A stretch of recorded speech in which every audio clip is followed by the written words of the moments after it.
Brett, how you doing? I'm doing great, man. The Salt Lake, it feels like my second home from all the times I've been up at Sundance. My parents used to live in Oakley, Utah, so good to talk to you this morning. Wow. It's great to talk to you, and especially about such a fantastic documentary. I mean, I don't even want to use the word documentary. This is an experience. It's a kaleidoscopic IMAX experience built around one of the greatest entertainers of our lifetime, David Bowie.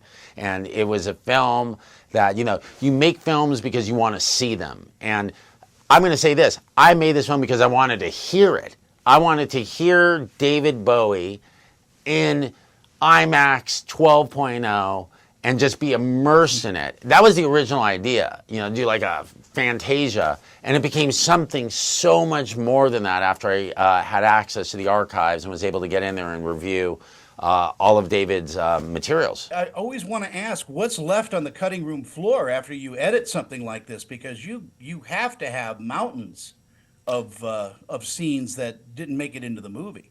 It's so funny. Everyone always asks me that, and I don't see it that way. Like, the movie's 140 minutes long. That's all I saw. I went through millions of assets. It took me 2 years, 14 hours a day, every day to screen.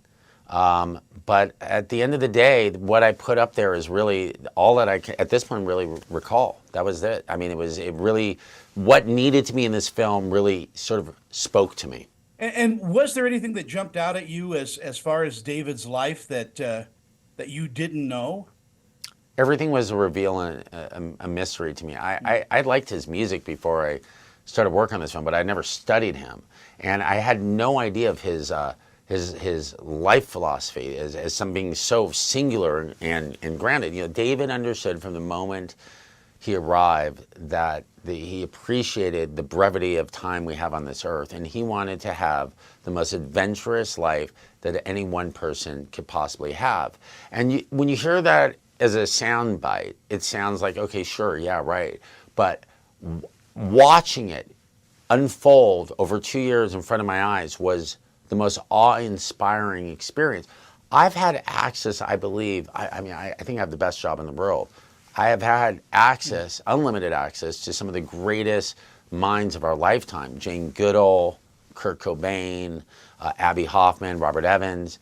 Nothing prepared me for the majesty and the intelligence and the creativity that I discovered in David Bowie. He was, needless to say, and it's a small word, but he was a genius, you know, and his costuming, it all meant something. It all, it reflected his moods. The thing that I admired most about David is most of us try to arrive at a point in our lives where we feel safe, and then we try to stay there. And David was willing to risk everything each time to satisfy a creative itch. And if the audience wanted to come with him, that's great. But if they weren't, he had to do something new to make it fresh and exciting for him. And I think it's a really wonderful way to look at life.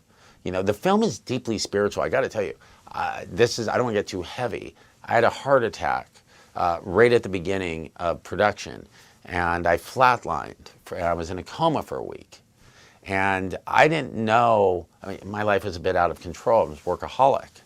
And I needed guidance. And it was at that moment that David, like an angel, came into my life.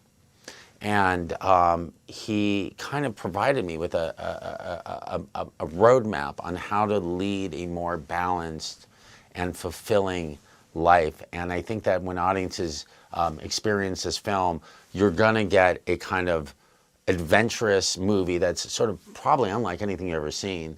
But it's really like incredibly spiritual. That's what it's kind of about, David's creative and spiritual journey through life. So, it's been the greatest honor of my life. And again, I've had I've had an amazing backstage pass to these incredible artists. In our final moments, documentaries mean so much to you. Are you going to continue doing documentaries? Or are you going to branch off into something else? After listening to David for 7 years talk about the need for to challenge oneself. I arrived at a conclusion that I have spent the last 20 years sort of doing the same thing, making these archival experiences, and that I need to get out of my edit room and go back into the field and try something new. We do only have a limited amount of time, and I do want to make every day an adventure from this point forward. Possibly not an adventure so much of the body, but of the mind. And David gave me that kind of that inspiration. So I'm very much looking forward to getting this film out into the world. It releases all over. This is crazy, man. I'm a Sundance filmmaker. You know, I'm an indie guy.